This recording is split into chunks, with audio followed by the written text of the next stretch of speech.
Part 2 continues when Kojo was struck by Sayaka out of jealousy. He released the power that he cannot control. This is even seen by Asagi as well.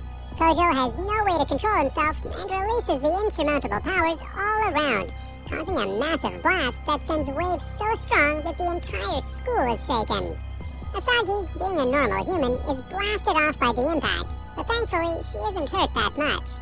Yukina arrives at the scene to stop Sayaka and Kojo from causing further destruction and reprimands them for what they had done, despite it all being Sayaka's fault.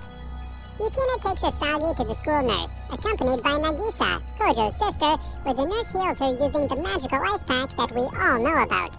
After Asagi regains her consciousness, she confronts Yukina about her relationship with Kojo, but before they can talk further, Astarte, the homunculus, who is now working under Natsuki, appears, stopping their conversation midway. And soon enough, a few demons approach the building. There's always something happening non-stop here, isn't there? The demons quickly approach the room, and it looks like they were not after Kojo, they were after Asagi. When the demons surround the area, they quickly form a circle apprehending the girls from escaping. From the circle approaches the infamous Christoph Gardos, the terrorist that Ardil had blackmailed Yukina and Kojo to assassinate. Gardos was here to kidnap Asagi, as she was the one who had the skills to decipher the Nalakuveta's weapon. Pretty sure there were tons of experts, but Gardos is an anime villain and knows that high schoolers have the power of plot armor. Gardos then shoots down Astarte before she can be of any issue and kidnaps the three girls. Motoki, a druid and friend of Kojo, who is also a secret follower of the fourth progenitor, he quickly rushes to save the girls, but just as he releases his main power to try and pursue the terrorists, Ardil appears out of nowhere and stops him from doing anything. As expected, Ardil was a sus man who enjoys chaos and wants to add some spice to the anime. The three girls are then thrown into an isolated room where Gardos once again approaches them. Apparently, Asagi had solved a very difficult programming puzzle a few days ago which had piqued Gardos' organization's interest. Gardos reveals that he wanted to kill the first progenitor, and that was only possible if he knew how to use the Nalakuveta. He needed her, or actually wants her, to solve the puzzle of how to use the weapon. Asagi is reluctant to do the task, as she knows that the death of any one of the three progenitors would send the world to war and chaos. But it turns out that the puzzle that she solved earlier was already half of the solution to activate the weapon, and without the full solution, the weapon could malfunction and destroy the entire island. Turns out that Ardil had also helped Gardos and his crew, but his motivation was only to get some entertainment out of it. Soon enough, Nalakuveta, which turns out to be a mechanized robot, appears in the street and starts causing havoc. Sayaka and Kojo get to the scene only for the smaller subfloat island to separate from the main one during their battle with the Nalakuveta. Kojo battles the Nalakuveta, and Sayaka joins the fight. However, the Nalakuveta appears to have the upper hand, especially because the Nalakuveta can actually learn from its opponent's attacks and can adapt to the moves. Having no other choice but to launch a full-on attack, Kojo decides to unleash his familiar. When his familiar drives the Nalakuveta into the ground, it causes an earthquake, and Sayaka and Kojo fall through a fissure to a lower level of the now leaking and unstable float. As Asagi works furiously at deciphering the control system for the Nalakuveta, Yukina goes around the base of the terrorist. The shaman stumbles upon a room filled with manufactured Nalakuvetas. This was Gardos' ultimate plan, to create an army to wipe the progenitors from the earth. As expected, Gardos makes a villain's entrance and transforms into his demon form to battle with Yukina. The battle rages for a long time, with Gardos and Yukina matching stride for stride. Finally, after some intense moves from both sides, Yukina severs his arm, but is prevented from defeating him by the sudden appearance of two more terrorists who bring with them unconscious Nagisa and Asagi as prisoners. Underground, Sayaka and Kojo are trapped, and take some time to figure out that it was almost impossible for them to get back, and they would probably drown. During their struggle, the two manage to settle their differences, and finally, Sayaka warms up to Kojo.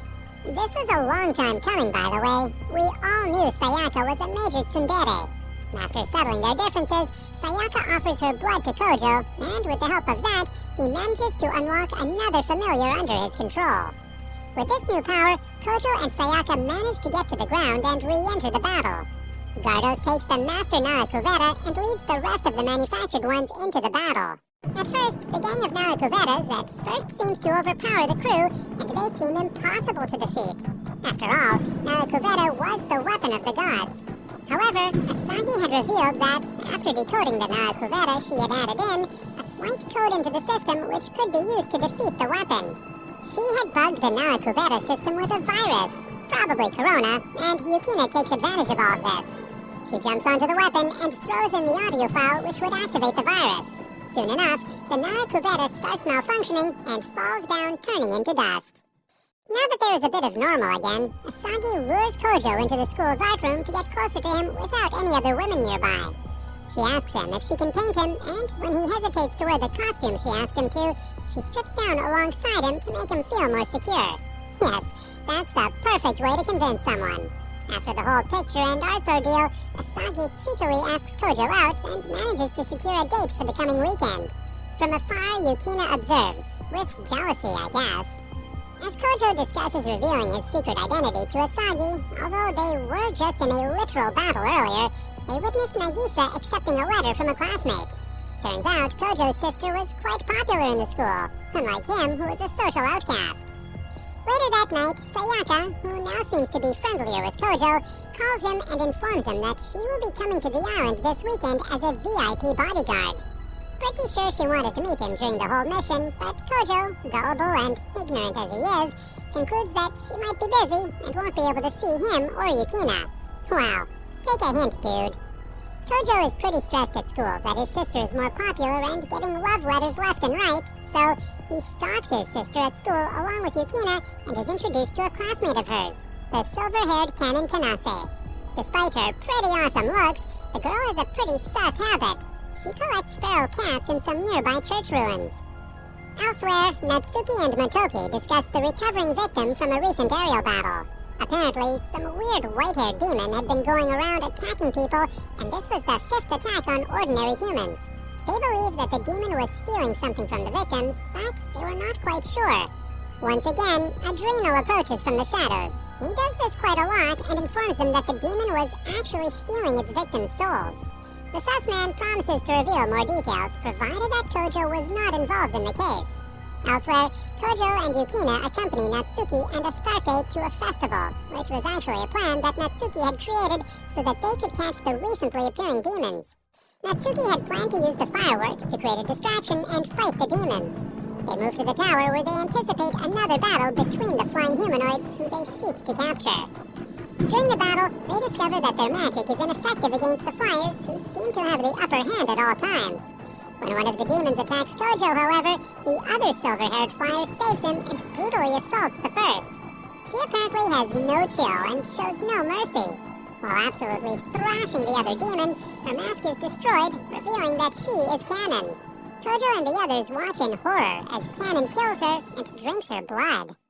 The next day, in order to investigate the matter further, Kojo and Yukina visit Magnus Craft, the company run by Canon's father. Conveniently so, the man is off-site, but his secretary Beatrice has the pair flown to a research island the company owns nearby. Pretty sure that she is leading them into a trap, but they go there anyway, only for the pilot Lo to quickly strand them there. Told you it was a trap. Back in the city, wondering about Canon Kanase, Sayaka investigates the church ruins and encounters Motoki, who she recalls seeing with the sus guy Adriel. They get into a bit of a banter and are soon joined moments later by Nagisa and Asagi. Asagi and Sayaka have some old matters to clear, back when Sayaka attacked Kojo.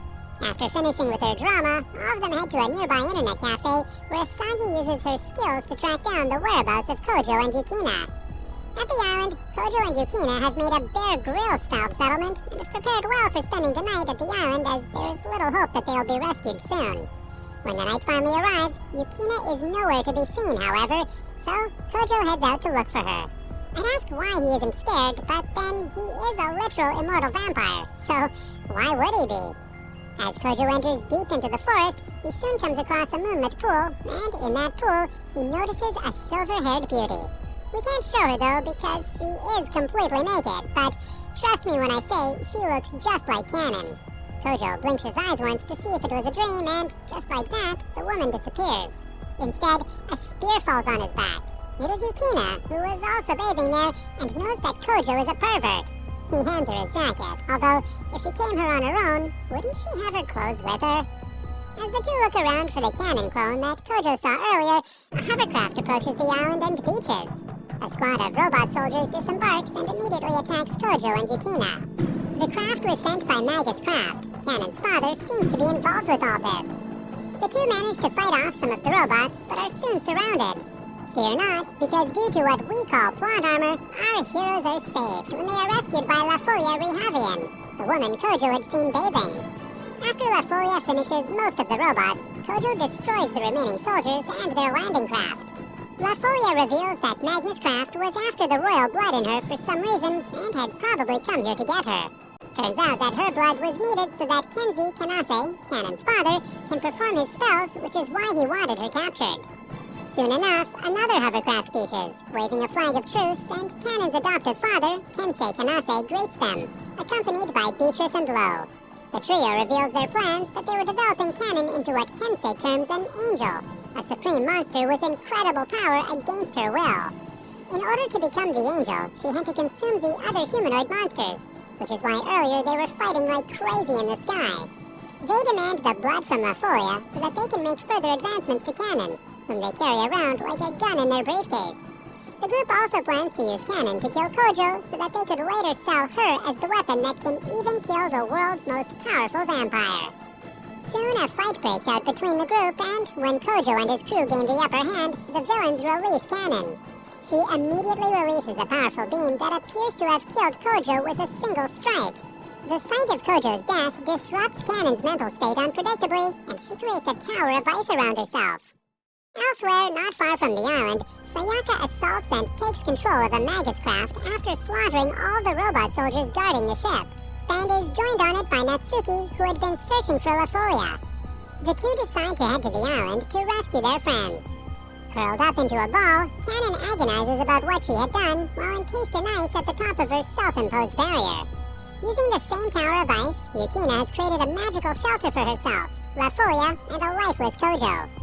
In order to bring Kojo back to life, La Folia comes up with a plan and strips all the way down, despite the cold, mind you. She believes that arousing Kojo could invoke his vampiric urges and bring him back. Yukina, who can't seem to let any other girl near the fourth progenitor, strips down herself and kisses Kojo until suddenly the vampire comes back to life and starts sucking her blood. Soon, with the blood's help, a familiar inside of Kojo heals the wounds he had incurred in the last battle and returns Kojo to consciousness. Inspired by this display, and perhaps wanting to add more complications to Kojo's life, La Folia gives herself to Kojo and lets him feed on her as well. This finally gains Kojo control over a third familiar. I'm not really sure how this works until now, but Kojo has a new power now. With this power, he confronts the patiently waiting Kensei. At first, Kojo and his group try to use Naruto's Tak no Jutsu to make a deal with Kenzie and turn him to the good side. But it's no use, and soon once more, a battle breaks out. Turns out that Beatrice had cloned the angels without Kenzie's approval and unleashes them on the progenitor and his group, only to be absolutely thrashed. Then, with the new familiar that Kojo just unlocked, he manages to separate Cannon from the spiritual energy of the angel and saves her from becoming a mindless demon. Thanks for watching part 2. 2,000 likes and I'll know you guys want part 3. See you on the next one.